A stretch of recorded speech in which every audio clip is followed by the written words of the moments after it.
আমরা চাই এনসিপি প্রত্যেকটা ঘরে পৌঁছে যাক। এখানে আপনারা যারা নেতা কর্মীরা আছেন, আপনারা অন্য রাজনৈতিক দলের মানুষ থেকে আপনাদের আচরণগত অনেক ইতিবাচক দিক থাকতে হবে।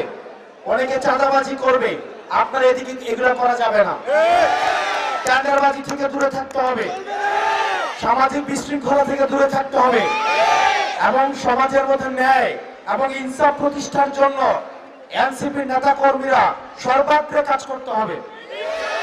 এবং আপনাদের যে ইন্টারনাল যদি কোনো গ্রুপিং থাকে, এই গ্রুপিং এর বাইরে গিয়ে এনসিপি এই ব্যানারটাকে শক্তিশালী করার জন্য দলমত নির্বিশেষে কাজ করতে হবে।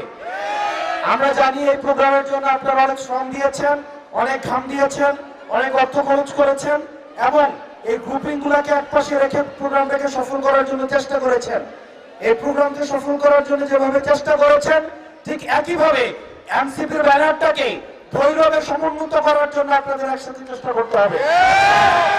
এবং এনসিপি যারা নেতা কর্মী রয়েছেন, আপনাদের যদি কোনো ধরনের সমস্যা হয়, আপনাদের সংগঠন করতে যদি কেউ ভয়ভীতি দেখায়, আপনাদের যদি কেউ আপনাদের নিরুৎসাহিত করে, যে কোনো রাজনৈতিক দল থেকে যদি নিরুৎসাহিত করে আমাদেরকে জানাবেন, আমরা সেই বিষয়টিকে রাজনৈতিকভাবে সমাধান করব।